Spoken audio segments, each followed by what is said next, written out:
दोस्तों, आज हम 2015 में रिलीज हुई एक crime drama film the lost choices की स्टोरी ब्रीफ में सुनेंगे। ये फिल्म जियुन नाम की एक लड़की की कहानी है। वो आर्ट्स और शूटिंग में गोल्ड मेडलिस्ट होती हैं। कार एक्सीडेंट और रेप की वजह से उसकी जिंदगी ऐसे मोड़ पर आ जाती है, उसे अब पुलिस पर भी भरोसा नहीं होता और वो खुद उन तीनों रेपिस्ट से बदला लेने के लिए निकल पड़ती हैं। इस फिल्म को IMDb पर मिले हैं 6.2 स्टार्स और 80% गूगल यूजर्स ने इस फिल्म को लाइक किया है। फिल्म की शुरुआत जियुन से होती है। वो एक शूटिंग रेंज में शूटिंग की प्रैक्टिस कर रही होती हैं। वो एक बहुत ही अच्छी शूटर और आर्टिस्ट भी हैं। शूटिंग में जियुन ने गोल्ड मेडल जीता था और उसी की खुशी में जियुन अपने पेरेंट्स के साथ डिनर के लिए जा रही थी। तभी उनकी कार का एक्सीडेंट होता है। उसके पेरेंट्स एक्सीडेंट में गुजर जाते हैं और जियुन के वोकल कॉर्ड में चोट लगने की वजह से उसे बात करने में प्रॉब्लम होने लगती है। बहुत ही अच्छी आर्टिस्ट होने के बावजूद भी उसे अपनी स्किल्स पर जॉब नहीं मिलता, जिस वजह से वो एक कपड़ों की मिल में जॉब करने लगती हैं। एक रात अपने टीममेट्स के साथ डिनर करके जब वो रिटर्न जा रही होती हैं, उसे रास्ते में 3 लोग उठाकर एक सुनसान घर में उसका रेप करके वहीं छोड़कर चले जाते हैं। जियुन को जब होश आता है, वो किसी तरह से उठकर पुलिस स्टेशन जाती हैं और वहां ऑफिसर पार्क से मिलकर कंप्लेंट लिखाने की कोशिश करती हैं। उसे उन मुजरिमों का हुलिया ठीक से याद नहीं होता और ऑफिसर उससे पूछता है कि अगर वो तीनों उसे ले गए थे तो वो चिल्लाई क्यों नहीं। ऑफिसर को उसकी बातों पर यकीन नहीं होता। जियुन उस ऑफिसर को कुछ बाल भी देती हैं, जो शायद किसी एक मुजरिम के सर के बाल उसके हाथ में रह गए थे जब वो अपने आप को छुड़ाने की कोशिश कर रही थी। ऑफिसर जियुन की डिटेल्स लेकर उसे जाने बोलता है। जैसे ही ऑफिसर कांग को रेप के बारे में पता चलता है, वो ऑफिसर पार्क पर चिल्लाने लगती है। वो बोलती है कि पार्क को उसका मेडिकल टेस्ट करवाना चाहिए था और पार्क बोलता है कि ऐसी बहुत सारी लड़कियां रोड पर होती हैं जो झूठे केस फाइल करने आ जाती हैं। जियुन पुलिस स्टेशन से जब अपने घर पहुंचती हैं, वहां पहले से ही एक लड़का होता है। ये उन्हीं में से एक था जिसने उसका रेप किया था। वो वहां जियुन का ID कार्ड लेकर आया था जो क्राइम सीन पर रह गया था। ID कार्ड पर जियुन का एड्रेस देखकर वो जियुन के घर पहुंच गया था और घर पर भी फिर से वो जियुन का रेप करने लगता है। जब वो जियुन को फोर्स करने लगता है, जियुन उसके गले में ग्लास मार देती है और वो वहीं मर जाता है। कुछ टाइम बाद जियुन के घर ऑफिसर कांग आती हैं। वो पहले तो पुलिस स्टेशन में जो हुआ उसके लिए माफ़ी मांगती हैं और फिर जियुन का मेडिकल टेस्ट और उससे कुछ डिटेल्स मांगने लगती हैं, बट जियुन उसे वहाँ से चले जाने बोलती हैं। ऑफिसर कांग अपने साथी के साथ वहाँ से चली जाती हैं और एक रेप विक्टिम की मदद ना करने की वजह से अपनी बीमार सिस्टर के पास उदास बैठ जाती हैं। अगले दिन जियुन जब अपनी जॉब पर होती हैं, उसे एक कंपनी से मैसेज आता है कि वो जॉब के लिए सेलेक्ट हो चुकी हैं और वो पूरा दिन उदास और खोई हुई रहती हैं। उसी आफ्टरनून ऑफिसर कांग जियुन से फिर से मिलने आती हैं। वो क्रिमिनल्स के बारे में डिटेल्स मांगने लगती हैं और बोलती हैं कि अगर वो पुलिस की हेल्प नहीं करेगी तो हो सकता है कि उसी के जैसे और कितनों को उन क्रिमिनल्स का सामना करना पड़े। अपने लिए नहीं तो कम से कम दूसरी लड़कियों के बारे में सोचने बोलती हैं, बट जियुन उसे मना कर देती हैं और बोलती हैं कि उसे पुलिस पर अब भरोसा नहीं रहा। वो उसे वहाँ से चले जाने बोलती हैं। ऑफिसर कांग जियुन को लंच पर इनवाइट करती हैं और उसे जानने की कोशिश भी करती हैं। रात में जब जियुन अपने घर पर होती हैं, उसके फ्रिज से ब्लैक कवर नीचे गिरने लगते हैं। ऐसे लग रहा था कि शायद जियुन ने जिसे मारा था उसके टुकड़े करके अपने फ्रिज में रख लिए हैं। कुछ दिनों बाद जियुन हिम्मत जुटाकर एक एक करके बॉडी पार्ट्स बाहर फेंकने लगती हैं। एक रोज जब जियुन अपने घर से बाहर होती हैं, उसके घर ऑफिसर पार्क आता है। जियुन के पड़ोसी से उसे पता चलता है कि एक रोज उसके घर शायद उसका बॉयफ्रेंड आया था और उसके घर से आवाजें भी आ रही थी।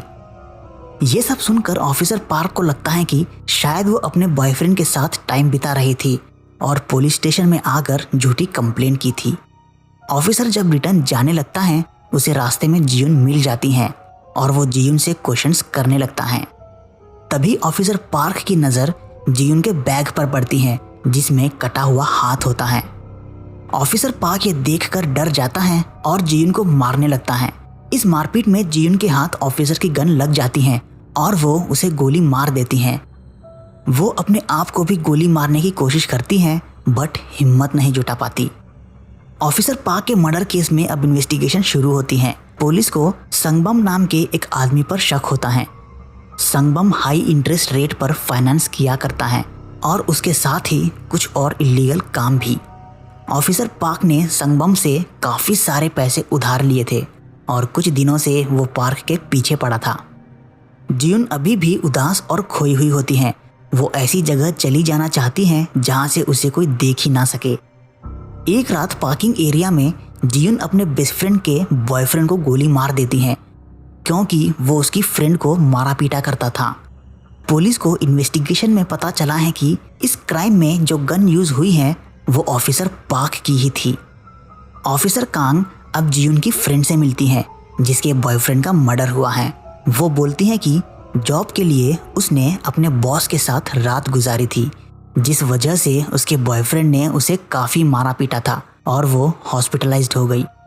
इससे पहले भी उसका बॉयफ्रेंड उसे काफ़ी मारा करता था। ऑफिसर कांग की असिस्टेंट को जियुन पर शक होने लगता है। शायद ऑफिसर पाक और अब ये मर्डर भी उसी ने किया हो क्योंकि दोनों का कनेक्शन जियुन से हो रहा था। बट ऑफिसर कांग उसकी बातें नहीं मानती। वो बोलती है कि किसी को मारना आसान नहीं होता और जियुन पहले से ही बहुत बुरे वक्त से गुजर रही हैं। वो मासूम और भोली भाली हैं। एक रोज़ ऑफिसर कांग जियुन को पुलिस स्टेशन ले आती हैं उन क्रिमिनल्स के डिटेल्स के लिए जिसने जियुन का रेप किया था। जियुन डिटेल्स दे ही रही होती हैं कि तभी वहाँ कुछ पुलिस ऑफिसर्स सांगबम के आदमियों को पकड़कर ले आते हैं और उन्हीं में से 2 लोगों ने ही जियुन का रेप किया था। जैसे ही जियुन की नज़र उन दोनों पर पड़ती है वो घबराती हुई वहाँ से चली जाती हैं। जियुन अब उन दोनों पर नज़र रखकर पीछा करने लगती हैं। पीछा करते हुए वो एक क्रिमिनल के घर में घुस जाती हैं। जैसे ही वो उसे गोली मारने वाली होती हैं वो उससे माफ़ी मांगने लगता है। उसे लग रहा था कि उसने पुलिस को संगबम के बारे में इंफॉर्मेशन देने की वजह से ही जियुन उसे मारने आई है और जियुन उसे गोली मारकर वहाँ से चली जाती है। इस बार भी इन्वेस्टिगेशन में पुलिस को कुछ भी हाथ नहीं लगता। जब फोरेंसिक्स रिपोर्ट आती है उसमें लिखा होता है कि बॉडी का डीएनए उस डीएनए से मैच होता है जो बाल जियुन ने ऑफिसर पाक को दिए थे जब वो पुलिस स्टेशन में कंप्लेंट लिखाने आई थी। ये देखकर ऑफिसर कांग जियुन के घर का लॉक तोड़कर अंदर चली जाती है। अंदर उसे जियुन की एक पर्सनल डायरी मिलती है जिसमें जियुन ने रेप की सारी घटना लिखी थी और उसके बाद उसने उनका मर्डर किया। तभी पीछे से जियुन आ जाती हैं और ऑफिसर कांग पर हमला करके उसे बांध देती हैं।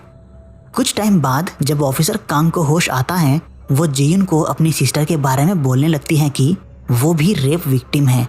उस दिन से आज तक उसने कुछ भी नहीं बोला।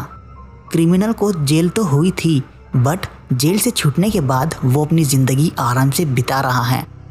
वो अपनी सिस्टर के मुजरिम को मार देना चाहती थी बट मारने से समाज की प्रॉब्लम सॉल्व नहीं होती।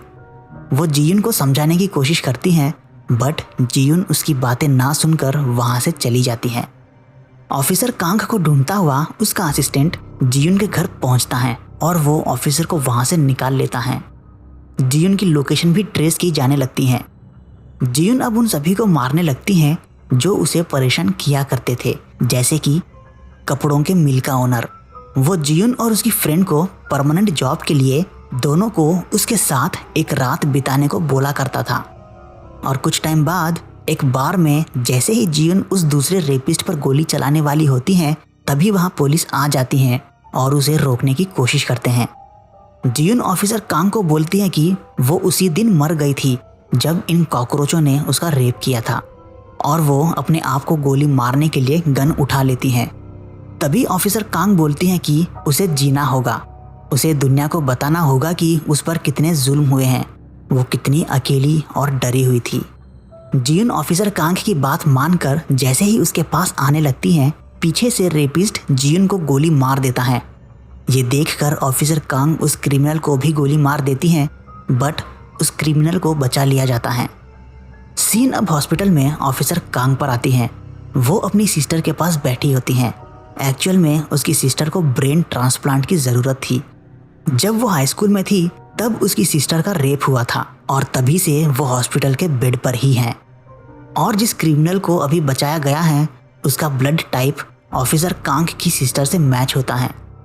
ये जानकर ऑफिसर कांग रोती हुई पहले अपनी सिस्टर की लाइफ सपोर्ट ऑफ करती हैं और बाद में उस क्रिमिनल की भी, और फिल्म यहीं एंड होती है। वैसे ये फिल्म काफ़ी इमोशनल थी और एक रियल सोसाइटी को दर्शाती है, कैसे लॉ एंड ऑर्डर होते हुए भी नहीं है। और आप सभी को भी एक बार ये फिल्म ज़रूर देखनी चाहिए। खैर, आज के वीडियो में बस इतना ही। सब्सक्राइब करें, लाइक और शेयर भी करें। मैं फिर मिलूंगा आपसे अपनी अगली वीडियो में। तब तक के लिए बाय बाय।